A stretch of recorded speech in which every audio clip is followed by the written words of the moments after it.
अच्छा, તમે તમારી જ સરકારને તમે બંગાળમાં જઈને એમ કહો કિસાન કા કર્જા માફ કરેંગે, તમે મહારાષ્ટ્રમાં કહો કે કિસાન કા કર્જા માફ કરેંગે, હરિયાણામાં કહો કિસાન કા કર્જા માફ કરે, તો ગુજરાતના ખેડૂતો આંગળિયા જ છે.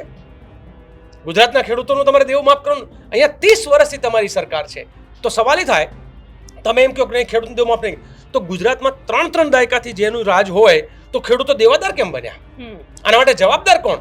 તમે જે ખેડૂતોને દેવાદાર બનાવ્યા છે ને તમે જે ભાજપના નેતાઓ નાની નાની નેતડીઓ આમ તો કહે ને કે કાર્યકર જે કહે ને આવડા જે છે છમકલા જેવા, એ બધા કરોડો નરબોપતિ બને ને મારો ખેડૂત દેવાદાર બને, તો આ તંત્રમાં કંઈક ખામી છે, એની સામેનો વિરોધ છે. પણ પૂછી લઈએ લાલજીભાઈ, તમને શું લાગી રહ્યું છે કે જે સ્થિતિ અત્યારે ખેડૂતોની થઈ છે એ સ્થિતિ પાછળ જવાબદાર કોણ છે?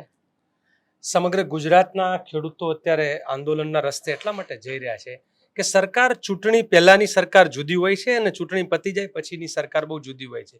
ચૂંટણી પહેલા ક્યાંય ડીઝલના ભાવ વધતા નહોતા, પેટ્રોલના ભાવ વધતા નહોતા. ચૂંટણી પહેલા ક્યાંય તમે જુઓ તો બધી જ સુવિધાઓ આપવા સરકાર તૈયાર, એની ભાષા જુદી.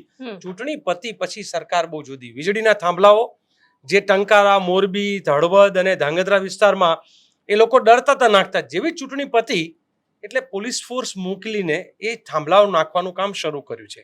એટલે આ સરકાર પોતે જે છે માનસિક રીતે ખેડૂત વિરોધી છે અને એના અનેક ઉદાહરણો છે. નરેન્દ્રભાઈ જ્યારે વડાપ્રધાન બન્યા પછી જે પહેલો અધ્યાદેશ લઈને આવ્યા હતા એ જમીનનો અધ્યાદેશ હતો, અને જમીનના અધ્યાદેશમાં શું હતું તો કે 2013નો જમીન સંપાદનનો કાયદો જે ખેડૂતોને રક્ષણ આપતો હતો એ હટાવી દેવો. એટલે આ સરકારની માનસિકતા ખેડૂત વિરોધી છે. એમણે વચન આપ્યું હતું કે ખેડૂતની આવક બમણી થશે. હવે તમે આંકડા જુઓ, જાવક ડબલ અને 3 ગણી થઈ ગઈ છે. એટલે તમે ડીએપી નો ભાવ જે 500-600 રૂપિયા હતું એ 700 થયું, 1200 થયું, 1400 થયું અને હવે 2100 થઈ ગયું. આ 12 જ વર્ષના ગાળામાં એ 600 થી 2100 પહોંચી ગયું. એનપીકે નો ભાવ પણ એટલો જ, યુરિયામાં પણ વધારે, બધામાં. એટલે તમારા ખાતરના, બિયારણના, ડીઝલના 56 રૂપિયે 55-56 રૂપિયા મળતું ડીઝલ હવે 97 ને 100 સેન્ચુરી મારવા માંડ્યું. એટલે બધા જ ખર્ચાઓ ડબલ થયા. જ્યારે પાલભાઈએ હમણાં જ ગણાવ્યું એ પ્રમાણે ઘઉંના ભાવ વધતા નથી, મગફળીના ભાવ ઘટતા જાય છે, કપાસના ભાવ ઘટતા જાય છે. તો એક બાજુ ખેત પેદાશના ભાવ ઘટે, પશુપાલનમાં પણ આવું જ કે દૂધ ઉત્પાદનના ભાવ સ્થિર રહે, એટલે દૂધ જે પેદા કરનાર છે એને ભાવ સ્થિર રહે અને ગ્રાહકો પાસેથી પૈસા વધારે લેવાના, ખાણદાણના ખર્ચા વધુ. એટલે જાણે ખેડૂત અને પશુપાલક એટલે જેને જગતનો તાત કહીએ છીએ, જેને આપણે પાલનહાર કહીએ છીએ, એને પૂરો કરી નાખવાનો મૂળ આમનો વિચાર જે છે મને લાગે છે કે મૂડીવાદી વિચારધારામાંથી આવતો એક વિચાર છે કે જેમાં એક માલિક હશે અને હજારો મજૂર હશે. जब એને કહે ને કે કभी એક અમીર હોતા है, जब 1000 रंक होता है तब कोई एक अमीर होता है. એટલે હજારો ખેડૂતોને રંક પાયમાલ કરીને કોઈક અમીરને સાચવવા માંગે છે. ના કોઈક અમીર એટલે કોણ? ગુજરાતના કેસમાં તો અદાણીની લાઈન છે, અંબાણીની લાઈન છે, પાવર ગ્રીડની લાઈન છે, ટાટાની લાઈન છે. તો આ બધા ઉદ્યોગપતિઓ જે છે, સુઝલોનની લાઈન છે, તો આ બધા લોકોની લાઈનો નાખે. આમાં ગોપીબેન બધા ચર્ચા એ પણ કરે કે વીજ લાઈન આપણે દેશ માટે થઈને તો મારે લોકો આપણે કહે ને કે આપણા દેશના સૈનિકો માથું આપી દે તો આપણે જમીન ના આપીએ? દેશ માટે તો આપવી પડે. દેશ માટે મારા પોતાના ખેતરમાં બી આવે, રોડ રસ્તા કંઈ આવતું હોય દેશ માટે હોય તો હું આપું. પણ આ તો અદાણી ને અંબાણી માટે છે, આ દેશ માટે છે જ નહીં. ગુજરાતને કુલ જે વીજળી જોઈએ છે એ 25 ગીગાવોટની જરૂરિયાત છે. એની સામે ગુજરાતમાં ઓલરેડી પહેલા 26, 27, 28 ગીગાવોટ હતું, હવે 42 ગીગાવોટ વીજળી પેદા થાય છે. આ લોકો 132 ગીગાવોટ વીજળી પેદા કરવા માંગે છે. તો એની આવક ભારત દેશને મળવાની છે? શું મારી જમીન, મારું પાણી, મારી હવા ખેડૂત તરીકે જ્યારે બધું મારે આપવાનું હોય તો શું એ મારા ગામને મળવાની છે? તો કે ના, આવક તમારી નહીં. તમારે તો તમારા ખેતરમાં પગ પણ નહીં મૂકવાનો. ત્યાં લાઈનો નીકળે બેન દીકરીઓને ઢસડીને. સૌથી ત્રાસદાયી વાત તો એ છે કે જે પોલીસ એ પટ્ટો કાઢીને ક્યારેક મારે છે, જે પોલીસ દંડો ઉગામે છે, જે પોલીસ એના પગમાં જે જૂતા પહેરે છે કે એનું જે વર્દી પહેરે છે, એ ગુજરાતના અને ભારતના નાગરિકોના, મજૂરોના, ખેડૂતોના પરસેવાની કમાણીમાંથી ઉપજતો ટેક્સ ને ટેક્સમાંથી એના કપડાં નીકળે છે. અને એ જ પોલીસ જ્યારે આપણી બેન દીકરીઓને ઢસડે અને બહુ જ બેરેમીથી, તમે જુઓ દાખલાઓ લોડાઈના જુઓ, વાંઢિયાના જુઓ અને હમણાં છેલ્લે કોંડ ગામના, તો સવાલ એ થાય કે તમારા ટેક્સના એટલે કે ગુજરાતના લોકોના ટેક્સના પૈસે જેનો પગાર થાય છે, જેના ઘરના રોટલા નીકળે છે, એ જ પોલીસ એ ટેક્સ પેયરને ધોકાવે, એ ટેક્સ પેયરને મારે. અને કોના માટે? તો કે અદાણી અંબાણીને, ટાટાને, પાવર ગ્રીડને, એ બધા માટે. તો સવાલ એ થાય કે આ સરકાર, માનો કે આપણે 182 ધારાસભ્ય ચૂંટીએ છીએ, શેના માટે? તો કે ભાઈ સુખ સુવિધા, શિક્ષણ, સ્વાસ્થ્ય, સ્વાવલંબન, આ બધા માટે. આ તો કે ના, અમે એના માટે નહીં. અમે ચૂંટાઈ ગયા પછી તમારે હેરાન થવું હોય, દવાખાના બંધ હોય, ચિંતા નહીં, સ્કૂલો બંધ હોય તો એની ચિંતા નહીં, તમારી સુરક્ષા તમે સંભાળ લો. અમે તો જમીનની દલાલી કરશું, અમે તો અદાણી અને અંબાણીના થાંભલા નખાવશું, અમે તો દલાલ તરીકે. એટલે રાજનેતાઓ અને અધિકારીઓ એ અદાણી, અંબાણી અને જેવી અનેક કંપનીઓના દલાલ હોય એ રીતે ગુજરાતના ખેડૂતોને દબાવી રહ્યા છે. પણ તમને એવું લાગી રહ્યું છે કે ખેડૂતો, તમે જે ટ્રેક્ટર રેલી કાઢશો એનાથી ખેડૂતોની સમસ્યાનું સમાધાન થશે, અથવા તો એ પાવર ગ્રીડના જે થાંભલા નાખવાની વાત છે એ નાખવાનું કેન્સલ થઈ જશે? જો સવાલ એ છે કે એ કેન્સલ કરાવી દેવું એ જ માત્ર ઉદ્દેશ નથી. પહેલી વાત તો એ છે, કારણ કે વૈકલ્પિક વ્યવસ્થા હંમેશા આપણે એમ કહીએ છીએ કે દેશ માટે કદાચ આ વીજળી બીજા રાજ્યોમાં પણ જવાનું છે, ભલે એમને નફા કમાવો એટલા નફા કમાય, એમના છોકરાઓને અને એમના કૂતરાઓના આઈસ્ક્રીમ માટે થઈને ના પૂરું પડતું હોય તો ભલે અમારા ગરીબના રોટલા રજડે, પણ એનાથી દેશનો વિકાસ થતો હોય તો વાંધો નહીં. સવાલ એ છે કે ગરીબ ખેડૂત, એને તમે વિકલ્પ શું આપો છો? એક પશુપાલક તો એને વિકલ્પ શું આપો છો? એની જમીન, એનો રોટલો. તમને ગોપીબેન, અમે જ્યારે આંદોલન નહોતા કરતા ત્યારે આ ગુજરાતના ખેડૂતોને આ મોટી કંપનીઓ વાળા એક થાંભલાના 50,000 આપતા હતા. મારા પોતાના ગામમાં આજથી 14-15 વર્ષ પહેલા થાંભલાની આવી લાઈનો નીકળી, માત્ર 50,000. તો ખેડૂત તો થઈ ગયું 50,000, સરકારી છે, શું કરવાનું? આપણું સરકાર સામે કઈ લડવાનું શરૂ કર્યું ત્યારે ખબર પડી કે આમની પાસે ટોટલ ઇન્વેસ્ટમેન્ટ કરવાનું કેટલું હોય છે અને બાકીના પૈસા કલેક્ટર અને આઈપીએસ અને આઈએસ ઓફિસરો અને રાજનેતાઓ ખાઈ જાય છે. એ ખબર પડી એટલે અમે લડવાનું ચાલુ કર્યું કે ના, આ તો ખેડૂતના હકનું મલાઈ બીજા ખાય છે. લડવાનું શરૂ કર્યું. તો જે થાંભલા 50,000 થી 2-2.5 લાખે પહોંચ્યા હતા, મોરબી ટંકારામાં 35 લાખ સુધીની ઓફર કેમ થવા માંડી? એક થાંભલામાં 35 લાખ. એટલે લડાઈનો પ્રતાપ છે કે લડે ખેડૂત તો એને એની જમીનના એને જે ગુમાવી રહ્યા છે, અને ખાલી આ એક જમીનનો ટુકડો એક સમય માટે નથી ગુમાવતા, એ આવનાર પેઢી માટેનો રોટલો ગુમાવે છે, આવનાર પેઢીનો આશરો ગુમાવે છે.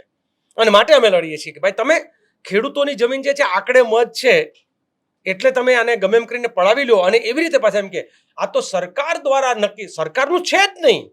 અમે તો કહીએ અદાણી અંબાણીની લાઈનો બંધ કરી નાખો અને સરકારી લાઈનો નાખવાનું ચાલુ કરો. કમાશે સરકાર તો પછી લોકોને એનામાંથી આવક મળશે, તો અમારા ખેતરમાં મફત થાંભલા નાખો. સરકારનું હોય તો, સરકારનું છે જ નહીં, પ્રાઇવેટ કંપનીઓનું છે, તો એના માટે સરકાર દલાલ કેમ બને? આઈપીએસ અધિકારીઓ એ થાંભલા નખાવવા માટે એ કેવી રીતે ત્યાં જઈ શકે? એ કેવી રીતે ડીવાયએસપી અને પીઆઈ ને પીએસઆઈ એ લોકો પોતે જઈને ત્યાં તાળા તોડે? પાલભાઈ જેમ હમણાં જ કહ્યું કે પહેલા તો ચોર તાળા તોડતા હતા તો પોલીસને જઈને કહેતા હતા, હવે તો પોલીસ તાળા તોડે, જઈને કોને કહેવું? વાડ જ ચીબડા ગળે તો જઈને કહેવાનું કોને? એટલે આ એક પ્રકારનો ત્રાસ છે. બીજું ખાલી આટલા જ મુદ્દા નથી. એક બાજુ જમીનની કાપણી, આ રીતે લૂંટ ભારતમાલાના નામે કે કોઈ પણ રીતે તમારે ભારતીય જનતા પાર્ટીના પ્રકાશ વરમોરાની જમીન 29 દિવસમાં એને થઈ જાય તો એના ભાવ જુદા, અને ખેડૂતને ખબર નથી એટલે એને નથી થયેલી, એના ભાવ જુદા. એટલે સવાલ એ થાય, એવું ને એવું બનાસકાંઠામાં એક નેતાના છોકરાએ જ્યાં રોડ નીકળવાનો હતો ત્યાં જમીન લઈને એને કરાવી દીધું, તો ખેડૂતને 200, 250, 300 રૂપિયા મળે છે, જ્યારે રાજનેતાના છોકરાને 3,500 અને 4200 રૂપિયા પર સ્ક્વેર મીટર મળે છે. એટલે ભારતીય જનતા પાર્ટીએ આ જમીનના આખા અને ઉદ્યોગપતિઓ સાથેની સાંઠગાંઠમાં લૂંટનું અને ગુજરાતની જમીનો અને ખેડૂતોને લૂંટવા માટેનું એક ષડયંત્ર છે. એની સામેની આ લડાઈ છે. સાથ સાથે એ છે કે તમે અદાણીના 33,000 કરોડ માફ કરો એક જ ઝાટકે, આ જ ગુજરાત સરકાર, આ જ ભારત સરકાર, તો ગુજરાતના 56 લાખ ખેડૂત પરિવાર અને 40 લાખ ખેત મજૂર પરિવાર, આ બે થઈને જે 96 લાખ પરિવાર છે એના માત્ર 96,000 કરોડ રૂપિયા છે. 96 લાખ પરિવારના 96,000 કરોડ માફ નથી કરવા. અદાણી એમના માસીનો દીકરો કે મામાનો દીકરો કે ફાઈનો દીકરો જે થતો હોય તે એના એક ઝાટકે 33,000 કરોડ માફ કરી નાખવાના. તો આ લડાઈ એની છે કે ખેડૂતનું દેવું. અચ્છા, તમે તમારી જ સરકારને તમે બંગાળમાં જઈને એમ કહો કિસાન કા કર્જા માફ કરેંગે, તમે મહારાષ્ટ્રમાં કહો કે કિસાન કા કર્જા માફ કરેંગે, હરિયાણામાં કહો કિસાન કા કર્જા માફ કરે, તો ગુજરાતના ખેડૂતો આંગળિયા જ છે. ગુજરાતના ખેડૂતોનું તમારે દેવું માફ કરવાનું. અહીંયા 30 વર્ષથી તમારી સરકાર છે. તો સવાલ એ થાય તમે એમ કહો કે નહીં ખેડૂતને દેવું માફ નહીં, તો ગુજરાતમાં 3 દાયકાથી જેનું રાજ હોય તો ખેડૂતો દેવાદાર કેમ બન્યા? આના માટે જવાબદાર કોણ?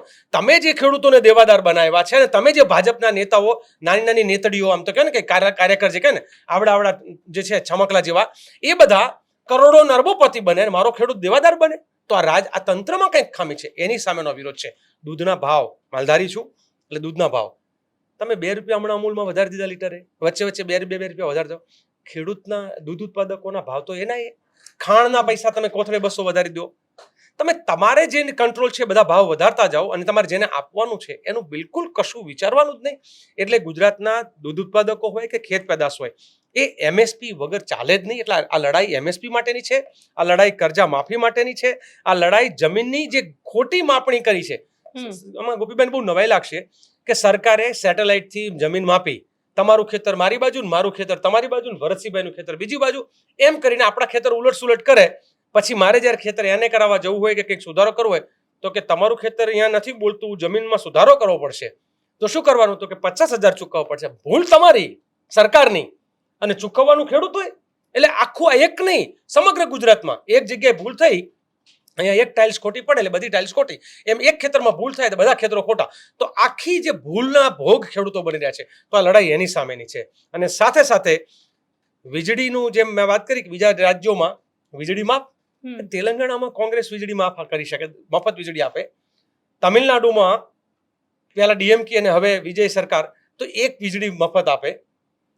પંજાબમાં પહેલા કોંગ્રેસની સરકાર હતી ત્યારે અને અત્યારે પણ વીજળી ત્યાં માફ. આ ગુજરાતના ખેડૂતોની વીજળી કેમ માફ નહીં? જ્યારે કે આપણે તો વીજળીનો વેપાર કરીએ છીએ. એટલે વીજળીનો વેપાર કરનાર રાજ્યના ખેડૂતો વીજળીનું બિલ વધારે ચૂકવવાનું, અને એ પણ મીટર પ્રમાણે, બીજો હોર્સ પાવર પ્રમાણે વીજળી. તો આખી આ લડાઈ જે છે એ આના મુદ્દે છે. અને હું મારી વાતને પૂરી કરતા પહેલા એટલું જ કહું કે ગુજરાતના ખેડૂતો જે રીતે અત્યારે લડવાના મૂડમાં છે, અને એની પાછળનું એક જ કારણ છે. કાલે પરમ દિવસે કોંઢ ગામમાં પણ ચર્ચા થઈ હતી કે નહેરુ, ગાંધી, સરદાર, સુભાષ, બાબા સાહેબ આ બધા લડ્યા, ભગતસિંહ, રાજગુરુ બધા લડ્યા, ઝાંસીની રાણી આ બધા લડ્યા.